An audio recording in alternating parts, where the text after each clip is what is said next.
Halo, kembali lagi dengan kami di Lab Fisika Dasar dengan saya Teguh Gunawan. Di video kali ini kita akan membahas mengenai bagaimana sih menjabarkan rumus, di mana menjabarkan rumus ini adalah untuk melengkapi data-data yang kita peroleh dan kita olah pada lembar data. Baik. Nah, saya akan menjabarkan mengenai penjabaran rumus untuk modul 1, di mana topiknya adalah tentang pengukuran dan teori ketidakpastian. Jika kita ingat kembali, dalam praktikum modul 1, kita menggunakan beberapa alat dengan ketentuan nilai standar terkecilnya berbeda-beda. Nah, dalam modul 1, saya akan menjelaskan mengenai alat jangka sorong dan mikrometer skrup. Jadi, data-data yang sudah diperoleh dengan alat tersebut, kita akan coba jabarkan untuk melengkapi data-data yang belum kita peroleh. Nah, jadi kita lihat bahwa dalam pengukuran itu ada namanya pengukuran tunggal dan pengukuran berulang. Untuk pengukuran tunggal, saya akan menggunakan yang jangka sorong terlebih dahulu. Jika kita lihat bahwa di sini ada sebuah rumusan, di mana rumusan ini adalah delta P sama dengan setengah kali NST. Nah, ada yang tahu NST itu apa? Oke, NST adalah nilai standar terkecil dari suatu alat, artinya nilai ketelitian dari alat tersebut. Nah, kita tahu bahwa jangka sorong mempunyai NST sebesar 0,05.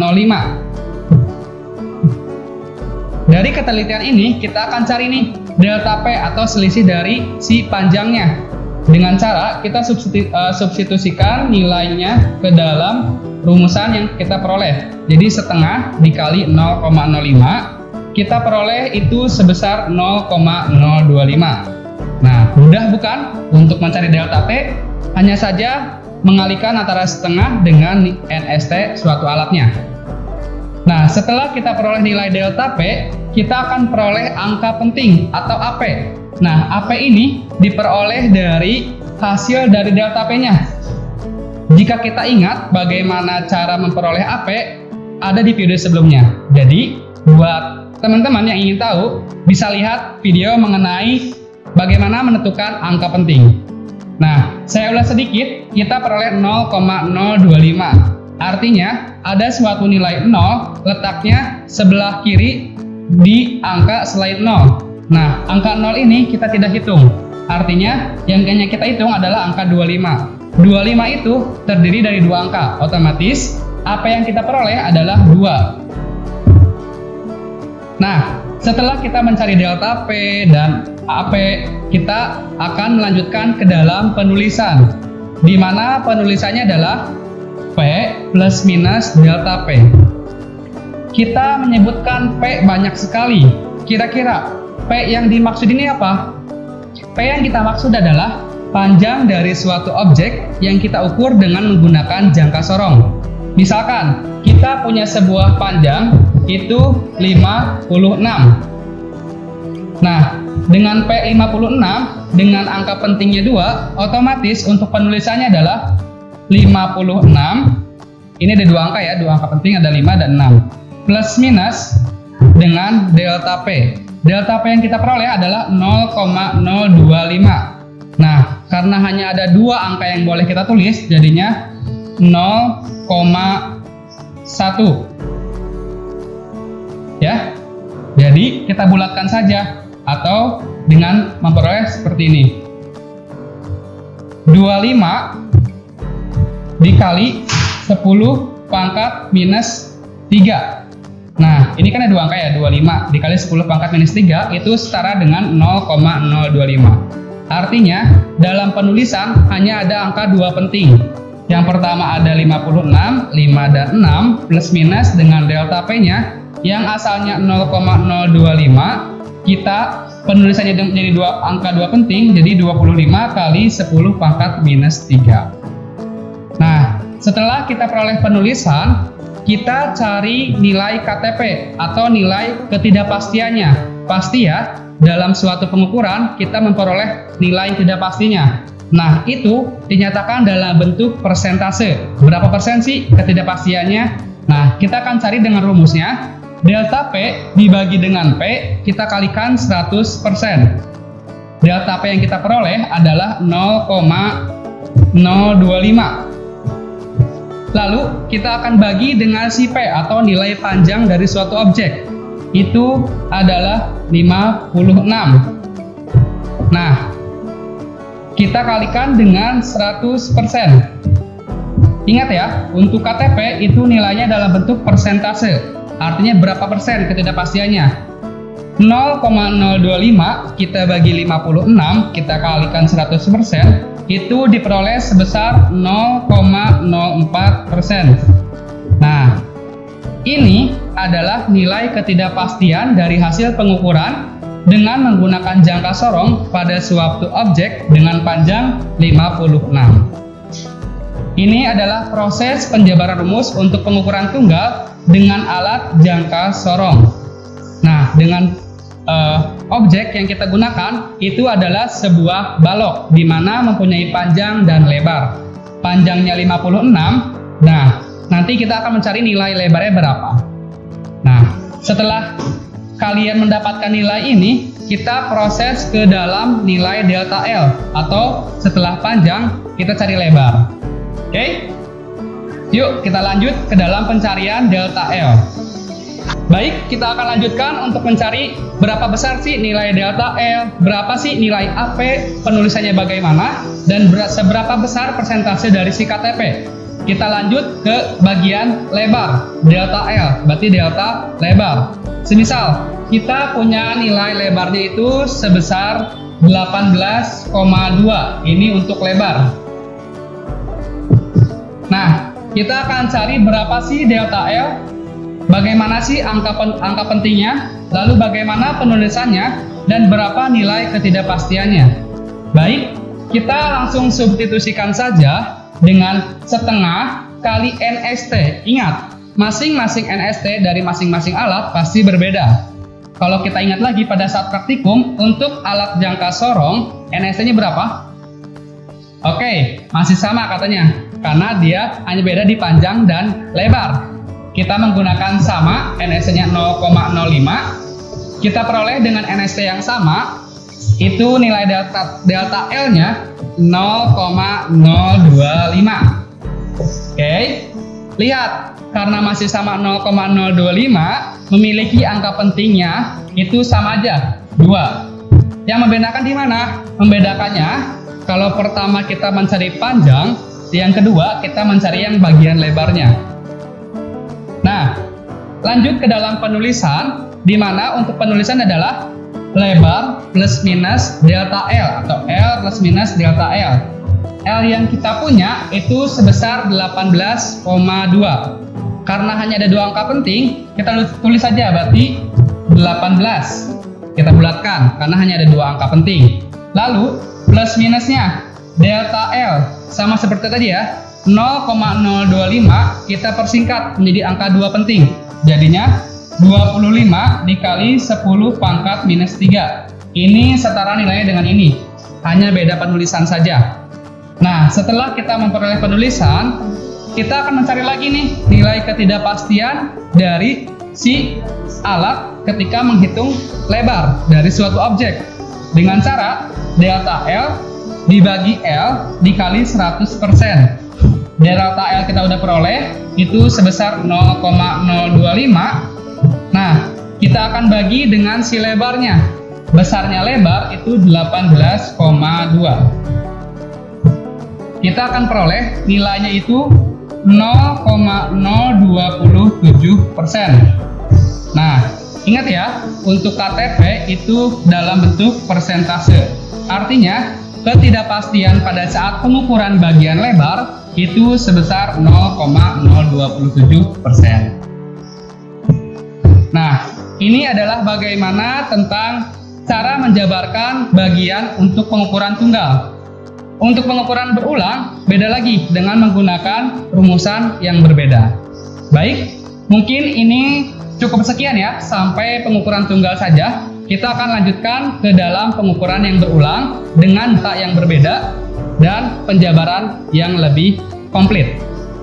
Mari kita lanjutkan ke dalam pembahasan selanjutnya mengenai pengukuran berulang di mana dalam pengukuran berulang ini lebih komplit mengenai penjabaran rumusnya. Nah, jika teman-teman ingat pada saat praktikum, untuk pengukuran berulang, itu ada 5 orang yang berbeda dengan satu jenis alat yang sama dan satu objek yang sama. Artinya, misalkan orang A, B, C, D, E, mereka memegang satu jenis alat yang sama. Misalkan, untuk yang saya akan bahas, itu alatnya jangka sorong. Jadi, kelima orang memegang jangka sorong dan satu objek. Nah, objeknya adalah berbentuk balok. Nah, di sini saya sudah memisalkan data di mana pada saat praktikum objek kita adalah balok. Ada 2 sisi yang kita punya, ada panjang dan lebar.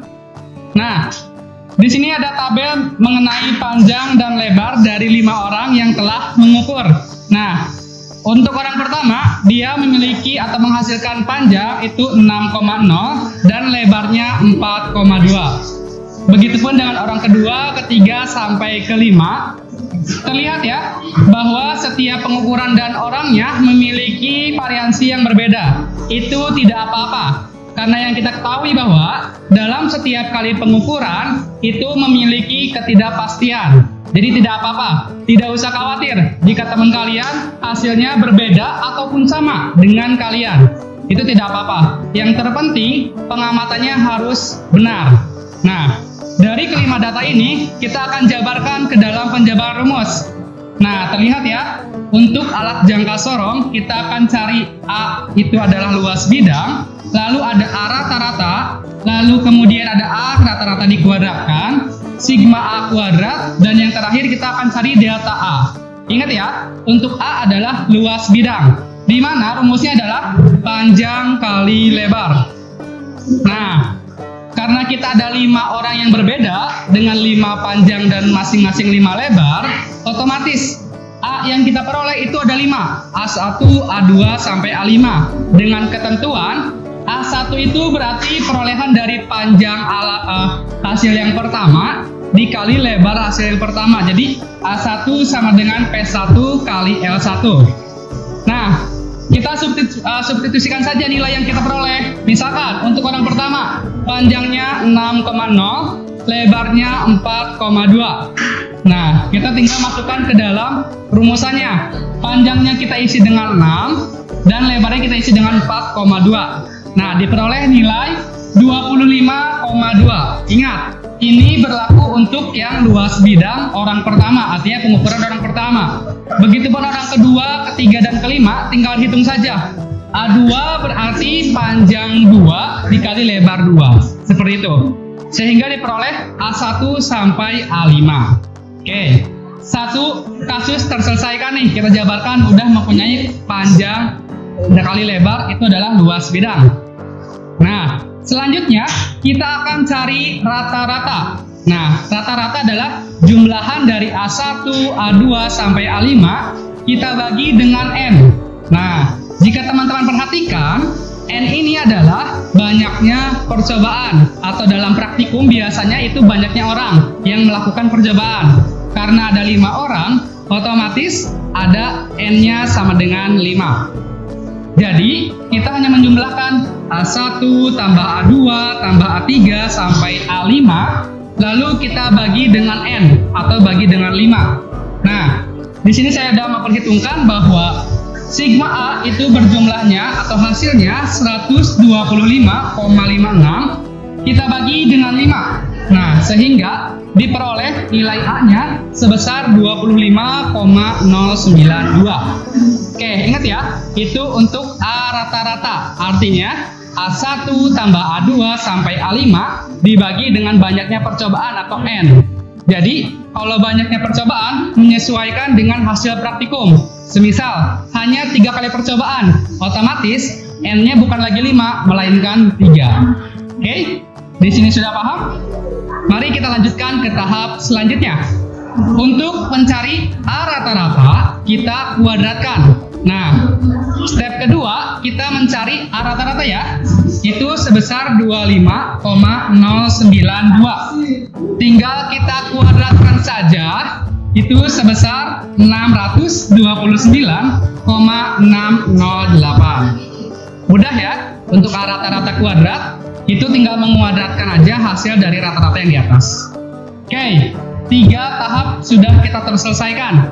Lanjut ke dalam tahap sigma A kuadrat. Bagaimana Kak cara mencarinya? Bisa, kita menggunakan rumus A1 kuadrat ditambah A2 kuadrat tambah A3 kuadrat sampai A5 dikuadratkan. Artinya, masing-masing dari luas bidang kita kuadratkan sehingga diperoleh nilainya seperti ini. Misalkan, untuk A1 itu 25,2, kita kuadratkan nih. Sampai tahap terakhir, 5A dikuadratkan. Itu diperoleh nilai 3150,731. Nah, itu untuk mencari sigma A kuadrat. Ingat ya, di A1-nya dikuadratkan dulu baru dijumlahkan dengan A kuadrat dan yang lainnya. Jangan sampai yang ini malah disigmakan.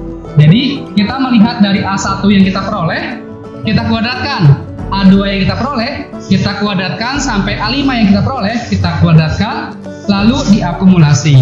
Oke, 4 tahap sudah kita selesaikan.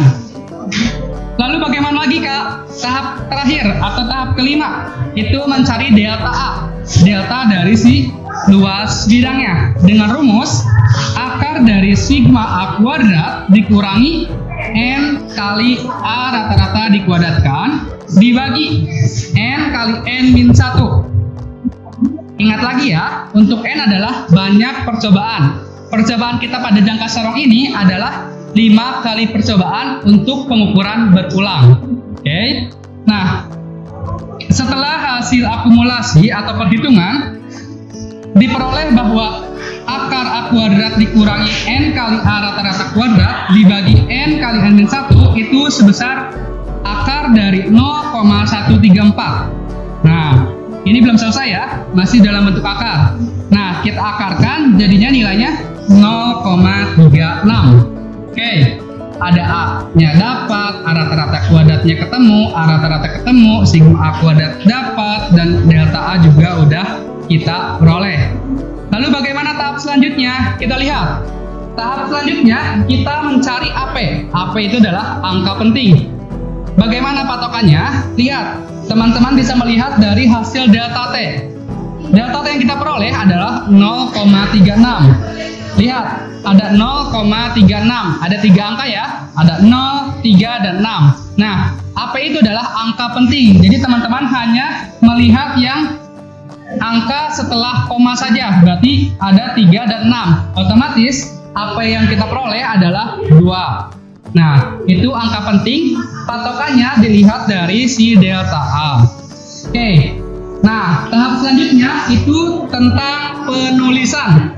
Itu rumusnya adalah A rata-rata tambah atau kurang lebih atau plus minus delta A. Nah, jika kita lihat lagi atau kita review lagi, A rata-rata kita adalah 25,094. Ini ada 5 angka ya, 1, 2, 3, 4, 5. Sedangkan penulisannya itu harus berdasarkan AP atau angka penting. Hanya terdiri dari 2 angka saja. Maka yang 25,092 kita persingkat nih, jadi hanya 2 angka aja. Kita bisa misalkan 25,092 kita bulatkan saja. Jadinya hanya dapatnya 25. Kemudian untuk delta A, kita lihat pada bagian delta A 0,36. Dari 0,36 ini kita akan tulis dalam 2 angka aja. Kita bisa menuliskan 36 dikali 10 pangkat minus 2. Ini sama ya, 36 kali 10 pangkat minus 2 itu hasilnya 0,36. Jadi dengan hasil yang sama tapi dengan metode penulisan yang berbeda, mengikuti angka pentingnya saja. Nah, yang terakhir ada KTP atau ketidakpastian dalam bentuk persentase. Nah, kalau kita ingat dalam pengukuran ada namanya ketidakpastian. Artinya setiap kali pengukuran oleh beda-beda individu atau individu yang berbeda itu akan menghasilkan bisa sama, bisa juga berbeda hasil perhitungannya, tergantung dari pengamatan si individu itu sendiri. Nah, maka dari itu kita perlu nih mencari seberapa besar sih ketidakpastian yang diperoleh dalam bentuk persentase. Rumusnya adalah delta A dibagi A rata-rata, kita kalikan 100%. Nah, jadi kan dalam bentuk persentase otomatis nanti cuma dikali 100, lalu berapa persen? Maka delta A kita substitusikan nilainya 0,36, kita masukkan 0,36 dibagi A rata-rata, berarti 25,092. Nah, kita kalikan 100%, itu kita peroleh 1,4%. Nah, ini adalah besarnya KTP dari 5 pengukuran berbeda dengan jenis alat jangka sorong. Jadi sebesar 1,4%. Oke, ini adalah untuk perolehan KTP. Jadi, ini adalah tahapan dalam penjabaran rumus, khususnya dalam pengukuran berulang dengan jangka sorong. Nah, untuk yang mikrometer juga masih sama, cuma yang membedakan adalah di bagian A atau luas bidangnya, nanti dengan menggunakan rumus yang berbeda, tapi pada tahapan selanjutnya masih sama. Kenapa berbeda? Karena objek yang digunakan bukan lagi sebuah balok, melainkan sebuah kelereng yang diketahui adalah besar diameter dari kelereng tersebut. Oke? Mungkin cukup sekian penjabaran rumus mengenai pengukuran berulang dan pengukuran tunggal. Sampai di sini, kita ketemu lagi di video-video selanjutnya. Jangan lupa teman-teman subscribe, like, dan komen ya, agar teman-teman bisa berbagi ilmu kepada teman yang lain. Terima kasih, saya Teguh Gunawan. Cukup sekian. Wassalamualaikum warahmatullahi wabarakatuh.